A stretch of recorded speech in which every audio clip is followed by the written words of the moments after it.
Chronology is the science of arranging events in their order of occurrence in time. Consider, for example, the use of a timeline or sequence of events. It is also the determination of the actual temporal sequence of past events. Chronology is part of periodization. It is also part of the discipline of history, including Earth history, the earth sciences, and study of the geologic time scale. Related fields. Chronology is the science of locating historical events in time. It relies upon chronometry, which is also known as timekeeping, and historiography, which examines the writing of history and the use of historical methods. Radiocarbon dating estimates the age of formerly living things by measuring the proportion of carbon-14 isotope in their carbon content. Dendrochronology estimates the age of trees by correlation of the various growth rings in their wood to known year-by-year reference sequences in the region to reflect year-to-year climatic variation.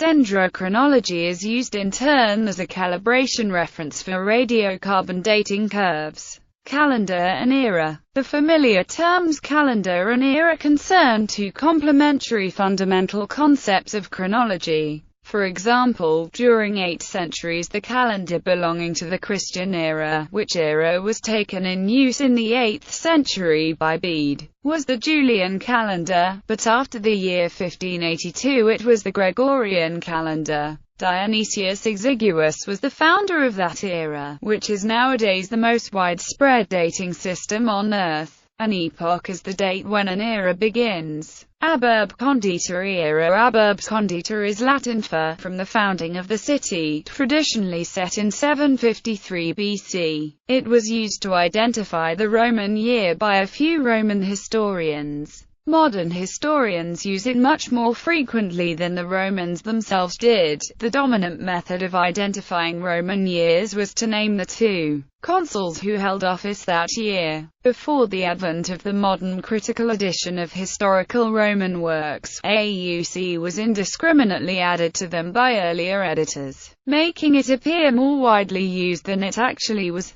It was used systematically for the first time only about the year 400 by the Iberian historian Orosius. Pope Boniface IV, in about the year 600, seems to have been the first who made a connection between this era and Anno Domini. Astronomical era. Dionysius Exiguus' Anno Domini era was extended by Bede to the complete Christian era. 10 centuries after Bede, the French astronomers Philippe de la Hire and Jacques Cassini, purely to simplify certain calculations, put the Julian dating system and with it an astronomical era into use, which contains a leap year 0, which precedes the year 1. Prehistoric chronologies. While of critical importance to the historian, methods of determining chronology are used in most disciplines of science, especially astronomy, geology, paleontology and archaeology. In the absence of written history, with its chronicles and king lists, late 19th century archaeologists found that they could develop relative chronologies based on pottery techniques and styles.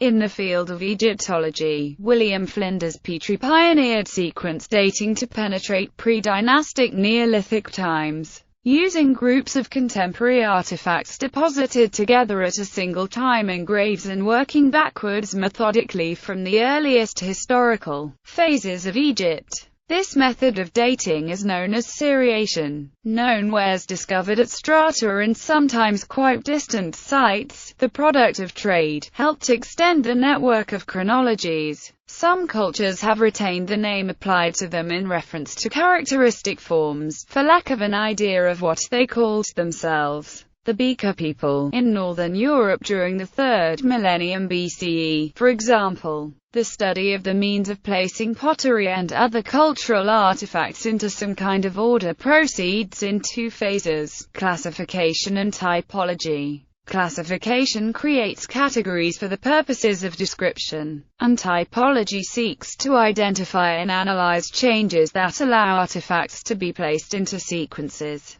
Laboratory techniques developed particularly after mid-20th century helped constantly revise and refine the chronologies developed for specific cultural areas. Unrelated dating methods help reinforce a chronology, an axiom of corroborative evidence. Ideally, archaeological materials used for dating a site should complement each other and provide a means of cross-checking. Conclusions drawn from just one unsupported technique are usually regarded as unreliable. Chronological synchronism. The fundamental problem of chronology is to synchronize events. By synchronizing an event, it becomes possible to relate it to the current time and to compare the event to other events. Among historians, a typical need is to synchronize the reigns of kings and leaders in order to relate the history of one country or region to that of another. For example, the Chronicon of Eusebius is one of the major works of historical synchronism. This work has two sections. The first contains narrative chronicles of 9 different kingdoms: Chaldean, Assyrian, Median, Lydian, Persian, Hebrew, Greek, Peloponnesian, Asian, and Roman. The second part is a long table synchronizing the events from each of the 9 kingdoms in parallel columns.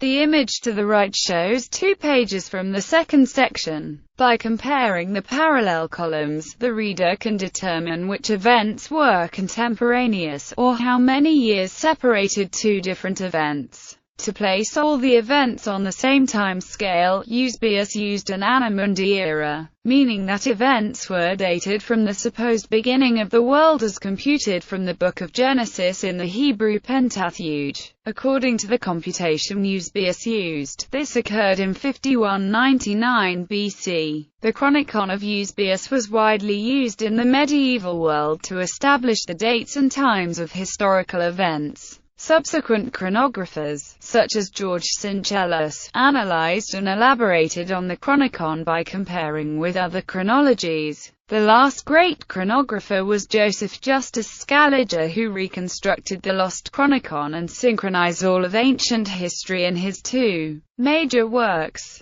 De Emendatione Temporum and Thesaurus Temporum. Much of modern historical datings and chronology of the ancient world ultimately derives from these 2 works. Scaliger invented the concept of the Julian day, which is still used as the standard unified scale of time for both historians and astronomers. In addition to the literary methods of synchronism used by traditional chronographers such as Eusebius, Syncellus and Scaliger, it is possible to synchronize events by archaeological or astronomical means. For example, the eclipse of Thales, described in the first book of Herodotus, can potentially be used to date the Lydian War because the eclipse took place during the middle of an important battle in that war. Likewise, various eclipses and other astronomical events described in ancient records can be used to astronomically synchronize historical events. Another method to synchronize events is the use of archaeological findings, such as pottery, to do sequence dating.